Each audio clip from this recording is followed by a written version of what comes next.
Welcome to ஆண்ட்ரகான்.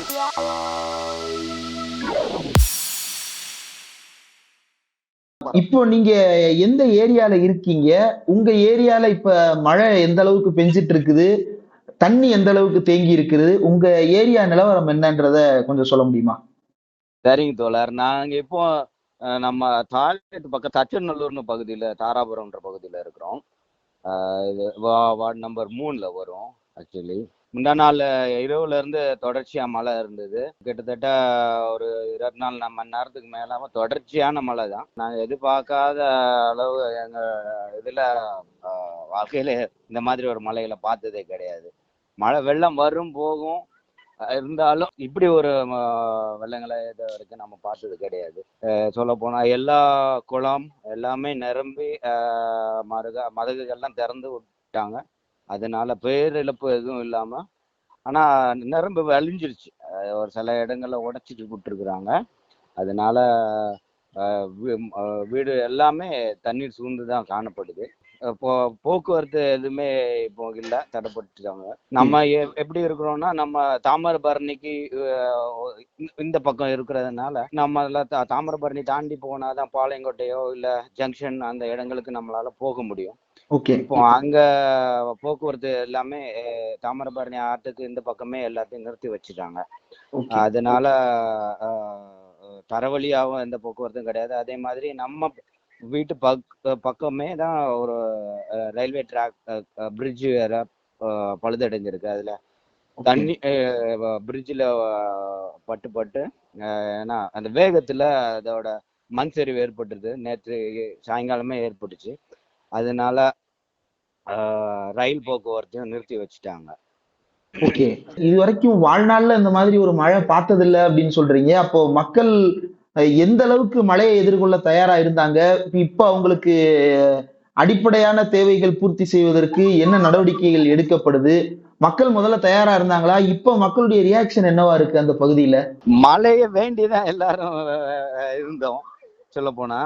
ஆனா இந்த மாதிரி 46 மில்லிமீட்டர் 33 மில்லிமீட்டர்லாம் இங்கெல்லாம் ரொம்ப அதிகம். அது ஒரே நாள்ல. அப்படி இருக்கிறப்போ இது வந்து வாய்க்கால் தான், வடிஞ்சு ஓடிற வழித்தடங்கள் தான் எல்லாமே. இருந்தாலும் ஒரே நேரத்துல அட் அ டைம்ல வான வெடிப்பு மாதிரி மழை பெஞ்சதுனால இத வந்து மக்களை சந்திக்கிறதுக்கு கொஞ்சம் பயம்தான் எல்லாருக்குமே. தண்ணி வருது போகுது, பாம்புகள் அந்த இதெல்லாம் இருக்கதான், பூச்சிகள்லாம் சுத்திட்டு இருக்குது. அதெல்லாம் நம்மளுக்கு ஒன்றும் பிரச்சனை கிடையாது. என்ன நம்ம முன்னாடி இந்த பால் வாங்கி வைக்கிறதோ பிரெட் வாங்கி வைக்கிறதோ அந்த மாதிரி இல்லை. ஏன்னா மக்கள் நடமாடிட்டு தான் இருக்கிறாங்க. எந்த வகையிலையும் வந்து ஸ்தம்பிக்கல. ஆனா ஆண்களும் சரி பெண்களும் சரி பக்கத்து வீட்டுக்கு போறது வர்றது, தாழ்வான பகுதியில இருக்கிறவங்க வீட்டுக்கு போயிட்டு அவங்கள கூட்டிட்டு வந்து வேற இடத்துல ஹெல்ப் பண்றது, இந்த மாதிரி விஷயங்கள்லாம் செஞ்சுட்டு இருக்காங்க. அரசாங்கத்தை பொறுத்த வரைக்கும் அவங்களும் ஏற்கனவே லேட்டரா தான் சொன்னாங்க. ரெட் அலர்ட்ன்றது நேற்று தான் வந்தது.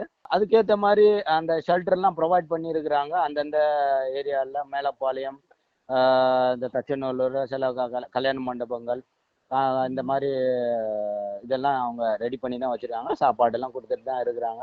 கரண்ட்டு கட்டு அப்படின்றதுனால இப்போ சில இடங்கள்ல தொடர்பு கொள்ள முடியாத சூழ்நிலை. இன்னொன்று, காலையில தான் கரண்ட் கட் ஆச்சு. அதிகாலை ஒரு 3 மணி அளவுல தான் அங்கே கரண்ட் கட் ஆச்சு. அதனால ஒன்றும் பிரச்சனை இல்லை. இன்றைக்கு இரவு எப்படி இருக்க போகுதுன்றது தான் கொஞ்சம் கேள்விக்குறியா இருக்குது.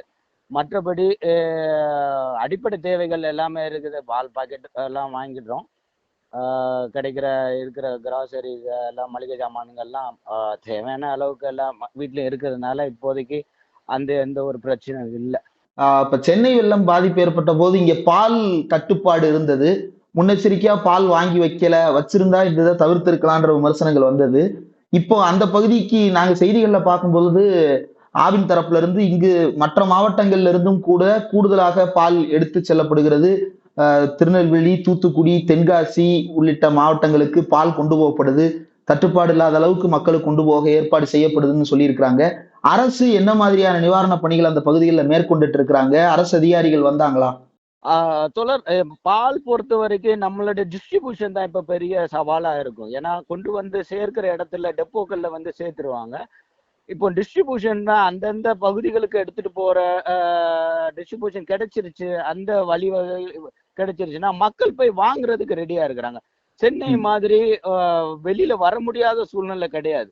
இப்போ ம். பாத்தீங்கன்னா சென்னையில எல்லாம் நம்ம 6 அடி உயரங்களுக்கோ இல்ல நம்ம மூழ்கிற உயரங்களுக்கு தண்ணி தேங்கிருச்சு. ஓகே. மக்கள் வெளியில வர முடியாத சூழ்நிலையில முதல் முதல் தளம் வரைக்கும் வீடுகள்லாம் முங்கி போற அளவுல தான் சென்னையை பொறுத்த வரைக்கும் இருந்தது. ஆனா இங்க பொறுத்த வரைக்கும் பாத்தீங்கன்னா நாங்க இருக்கிற இந்த பகுதிகளில் பாத்தீங்கன்னா அந்த மாதிரி இல்ல. மோரோவர் சிட்டி சைட்லயுமே அந்த மாதிரி இருக்கிறதுக்கு வாய்ப்புகள் கம்மி தான் நான் நினைக்கிறேன். ஓகே. ஆனா நாங்க சமூக வலைதளங்கள்ல வர்ற காட்சிகளை பார்க்கும்போது நம்ம திருநெல்வேலி பழைய பஸ் ஸ்டாண்டு பகுதியில பார்த்தோம் அப்படின்னா அந்த முக்குல அந்த லட்சுமி விலாஸ் கடை இருக்கு. லட்சுமி ஆமாங்க. விலாஸ் போர்டு வரைக்கும் தண்ணி நிக்குது. கிட்டத்தட்ட ஒரு தண்ணி நிறைய 10, 12 அடிக்கு நிக்கிறத பார்க்க முடியுது. அந்த பகுதியில மக்கள் எப்படி இருக்கிறாங்க? பாதுகாப்பான இடத்துக்கு போயிட்டாங்களா? அது வந்து கொஞ்சம் தாழ்வான பகுதி தான். எப்படின்னா நம்ம ரயில்வே ஸ்டேஷன் போற ரோடு தான் அது. ஓகே. அங்க ரயில்வே ஸ்டேஷன்லயே தண்ணி வந்து பிளாட்ஃபார்ம் ஃபுல்லா நிக்கிறதுனால தான் இன்னைக்கு ட்ரெயின் எதுவுமே இல்ல. ஆ. அங்க இருந்து வர்ற தண்ணி எல்லாமே அந்த ஸ்டேஷன்ல தான், ஜங்ஷன்ல தான், அதாவது பஸ் ஸ்டாண்ட்ல தான் வந்து தேங்கும். So okay. இந்த மழை தண்ணீரோட அந்த தேக்க காரணம் தான் அங்க அந்த லட்சுமி ஸ்வீட்ஸ், சாந்தி ஸ்வீட்ஸ் எல்லாமே நிரம்பி வழி இருக்கிறது. இன்னொன்னு பாத்தீங்கன்னா அந்த பக்கம் வந்து ஆற்றங்கரை வேற. ஓ! சரிங்களா? ஆமா. தாமிரபரணியோட ஆற்றங்கரை. அப்படியே உள்ள ஏறி வந்துட்டு இருக்கோம். நீங்க பாத்தீங்கன்னா இப்போ ரயில்வே ஸ்டேஷன் எந்த ஹைட்ல இருக்குதோ அதே தான் நம்ம கலெக்டரேட் ஆபீஸோட ஹைட்டுமே, ஆ. லெவலுமே. இங்க பாத்தீங்கன்னா கலெக்டரேட் ஆபீஸ் வந்து அடுத்த கரையில இருக்குது. Junction okay. இந்த கரையில இருக்குது. And okay. மோரோ நீங்க வந்து சுலோச்சனா முதலியார் பாலம் வந்து நிரம்பி அடிச்சு போகுது. ஆமா. இல்ல அந்த லெவல்ல உள்ள இடங்கள் வரைக்கும் எல்லாம் மூழ்க தான் செய்யுது. அந்த இடம் மீனாட்சிபுரம் சொல்லுவாங்க. அந்த இடங்கள்லாம் கொஞ்சம் தண்ணி ஏறி தான் இருக்கும். ஓகே. இது வந்து அங்க ரெசிடென்ஷியல் ஏரியா கொஞ்சம் ஜாஸ்தி. ஜங்ஷனை பொறுத்த வரைக்கும் கமர்ஷியல் ஏரியா. அதனால கடைகள் தான் இருக்குது. கடைகளோட நிலைமை வந்து பரிதாபத்துக்குரியது தான். அங்க ஓகே. மீனாட்சிபுரத்துல இருக்கிற மக்களை வந்து அநேகமா நைட்டு எவாக்குவேட் பண்ணியிருப்பாங்க. ஏன்னா அது வந்து ஆற்றங்கரை ஓரமா இருக்கிறனால மக்களை வந்து வெளியேற்றிருப்பாங்கன்னு நாங்க நினைக்கிறோம் கண்டிப்பா. ரைட். இப்ப மருத்துவ உதவிகள் அப்படின்னு பார்க்கும்போது செய்திகள்ல கர்ப்பிணி பெண்கள் வந்து 1 வாரம் வரைக்கும் டெலிவரி டேட் இருக்கிறவங்க எல்லாத்தையும் வந்து மெடிக்கல் கேம்புக்கு அழைச்சிட்டு போய் பாதுகாப்பான இடத்துல அவங்களுக்கு பிரசவம் வந்தாலும் கூட உடனடியா அவங்களுக்கு உதவி செய்யற வகையில சிறப்பு ஏற்பாடுகள் செய்யப்பட்டிருக்குன்னு கலெக்டரேட் தரப்புல இருந்து ஒரு தகவல் வெளியாகி இருக்கிறது. இப்ப அது போக இப்ப முதியவர்கள், வயதானவர்கள், ரொம்ப உடல்நலம் பாதிக்கப்பட்டு வீட்டுல இருக்கிறவங்க இவங்கள வந்து எவாக்குவேட் பண்றதுக்கு அரசு தரப்புல இருந்து முயற்சிகள் நடந்திருக்குதா? ஆமா தோழர். அது நேற்றே அவங்க இன்ஃபார்ம் பண்ணிட்டாங்க. அந்த பிஹெச்சில இருந்து டேட்டாஸ் கலெக்ட் பண்ணி யார் ஓகே. யாரெல்லாம் கர்ப்பிணி பெண்கள் இருக்காங்களோ அவங்களெல்லாம் வீடு தேடி சென்று அவங்கள வந்து எவாக்குவேட் பண்ணி அவங்களுக்கு தேவையான மருந்து என்னெல்லாம் வேணுமோ அவங்கள கொடுத்துருக்காங்க. இல்ல அந்த டேட் டியூ டேட்டு அருகில் இருக்க பட்சத்துல அவங்கள வந்து மருத்துவமனைக்கு அழைச்சிட்டு போயிருக்கிறாங்க. அண்ட் மோரோவர் எங்கெங்கெல்லாம் மருத்துவ உதவி தேவைப்படுதோ அவங்களுக்கு கான்டாக்ட் பண்ற லெவலில் கண்ட்ரோல் ரூம்ஸுக்கு உண்டான நம்பர் எல்லாம் கொடுத்து வச்சிருக்கிறாங்க. ஓகே. மக்கள்கிட்ட இது வந்து தெரியப்படுத்தணும். அதை தெரியப்படுத்தப்போ மக்கள் அதை அந்த வழிவகைகளை பின்பற்றி அதை நடந்தாங்கன்னா எந்த ஒரு பிரச்சனையும் இல்லாம போகும். ஏன்னா நெல்லை பொறுத்த வரைக்கும் மேற்கு தொடர்ச்சி மலையோட அடிவாரம் அப்படின்றதுனால அங்க வந்து மழை வெள்ளம் இது வந்து ரெகுலரா இருக்கும். ஆனா இந்த மாதிரி ஒரு வான வெடிப்புனால ஏற்பட்ட இந்த மழை வெள்ளம் வந்து கொஞ்சம் எதிர்பாராததுதான். ஓகே. மக்களுக்கு அந்த வழிவகைகள் என்ன இதுன்றது அரசாங்கமோ இல்ல அரசு சார்ந்த என்ஜிஓக்களோ யாரும் சொல்லி கொடுத்துட்டு இருந்தாங்க அப்படின்னா, கைட்லைன்ஸ்ல இருந்தாங்க அப்படின்னா இதுல இருந்து மீண்டு வர்றதுக்கு எளிதா உதவியா இருக்கும். இருக்கும். ஆமாங்க ஆமாங்க. ஓகே. இப்ப வெள்ளம் வந்து இவ்வளவு மழை பெய்யும் அப்படின்னு எதிர்பார்க்கவே இல்ல. கிட்டத்தட்ட சில இடங்கள்ல எல்லாம் 90 சென்டிமீட்டர் வரைக்கும் கூட பதிவாயிருக்குன்ற தகவல் வருது. 50 சென்டிமீட்டர் ஒரு 24 மணி நேரத்துக்குள்ள அப்படின்றதெல்லாம் வந்து ரொம்ப கேட்கறதுக்கே ரொம்ப அதிர்ச்சியான விஷயமா தான் இருக்கு. இப்ப சென்னையில மழை வந்த போது மக்களுடைய கோபம் அரசின் மீது ரொம்ப அதிகமா இருந்ததா பார்க்க முடிந்தது. இன்னும் கொஞ்சம் எங்களை வேகமா மீட்டிருக்கலாம், இன்னும் எங்களை வந்து பாதுகாப்பான இடத்துக்கு உடனடியா எங்களுக்கு தகவல் சொல்லியிருக்கலான்ற கோபம் இருந்தது. மக்கள் மத்தியில இருக்கக்கூடிய உணர்வு என்னவா இருக்கு? மக்கள் எப்படி இதை எடுத்துக்கிறாங்க? தோழர், நான் போன வாரம் சென்னையில தான் இருந்தேன். ஓ! வெள்ளத்தை நானும் அங்க பார்த்துட்டு தான் வந்தேன் நானு. அடடா! அடுத்தடுத்து 2 வெள்ளத்துல மாட்டிருக்கீங்க. ஆமா. அச்சச்சோ! போன ஓகே. வாரம் சென்னை வெள்ளத்தையும் நான் பார்த்துட்டு இருந்தேன். சென்னை வெள்ளங்களை பொறுத்த வரைக்கும் நம்ம வந்து அரசாங்கத்தை நம்ம வந்து கேள்வி எழுப்புறது நம்மளோட இயலாமையில நம்ம கேள்வி எழுப்பலாம். ஓகே. இன்னொன்னு, அதுக்கு ஏத்த மாதிரி நம்ம வந்து முன்னேற்பாடுகளையும் நம்ம செஞ்சுட்டு இருக்கணும். ம். நான் அதோட வேதனைகள் வேற. ஏன்னா ஆ. அனுபவங்களுக்கு தான் அதோட வேதனை.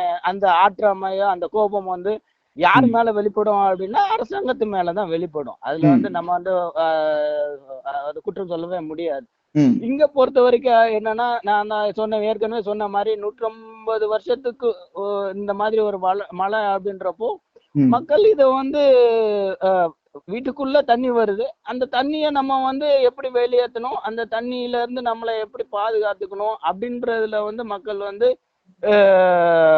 தைரியமா தான் இருக்கிறாங்க. ஓகே. தைரியமா தான் இருக்கிறாங்க. ஓகே. அந்த எல்லாரும் ஒருத்தருக்கு ஒருத்தர் உதவி செஞ்சுக்கிறாங்க. இப்போ நம்ம வீட்டு பக்கத்துல பாத்தீங்கன்னா, நம்ம கொஞ்சம் தாழ்வா இருக்குது அப்படின்னா நம்ம கூட்டிட்டு வந்து நம்ம வச்சுக்கிறோம். அதே ஓகே. மாதிரி காலையில நாங்க வெளியில போனோம், பசங்கெல்லாம் வெளியில போனோம். போயிட்டு பால்லாம் வாங்கிட்டு வந்து யார் யாருக்கெல்லாம் பால் வேணும் அப்படின்னா எல்லாருக்கும் பால் கொடுத்துட்டு போயிட்டு வந்துட்டு தான் இருக்கும். இங்க ஓகே. என்னன்னா, அரசு நம்பி இங்க வந்து மக்கள் இல்ல முதல்ல. ஆ. சரிங்களா? இந்த ம். டிஸ்ட்ரிபியூஷன் எல்லாமே வந்து அவங்கதான் வந்து கொடுக்கணும் அப்படின்னு இங்க ஒண்ணுமே பசங்களை தோல் மேல தூக்கி வச்சுட்டு அவங்க நம்ம சொந்தக்காரங்க வீட்டுல கொண்டு விட்டுட்டு வர்றதும், இல்ல ம். பெரியவங்க யாராவது இருந்தாங்கன்னா அவங்கள அப்படியே கைத்தாங்களா தூக்கிட்டு போயிட்டு வேற இடங்கள்ல ஆ. மேடான பகுதியில கொண்டு விட்டுட்டு வர்றதும், இந்த மாதிரி உதவிகளை செஞ்சுட்டு தான் இருக்கிறோங்க. இதுல வந்து நம்ம அரசாங்கத்தை நம்ம வந்து முன்னேற்பாடுகள் அப்படின்றது பாத்தீங்கன்னா இந்த மாதிரி ஷெல்டரை நம்ம சொல்லலாம். ஆ. இந்த பால் நீங்க சொல்ற மாதிரி அடிப்படை வசதி, தேவையான வசதிகளை அவங்க ரெடி பண்ணி வச்சிருக்கப்போ அதை டிஸ்ட்ரிபியூட் பண்றதுக்கு மெடிக்கல் அசிஸ்டன்ஸ் இதை ம். நம்ம சொல்லலாமே தவிர்த்து, ம். இந்த கிளைமேட்டிக் டிசாஸ்டர் இதை வந்து நம்ம வந்து கவர்மெண்ட்டோ இல்ல ரூலிங் பார்ட்டி அப்படின்றது எந்த எதுவுமே நம்ம சொல்ல முடியாது. Have to help each other. இதுல வந்து நம்ம யாரையும் நம்ம வந்து பிளேம் பண்றதுக்கு ஒண்ணுமே இல்ல. ரைட்.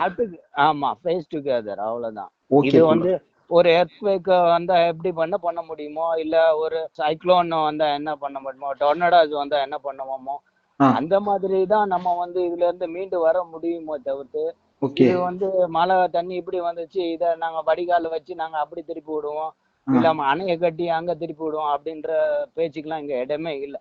மணிமுத்தாறு, காரையார், பாபநாசம் எல்லாம் நிரம்பி வழியுது. ஓகே.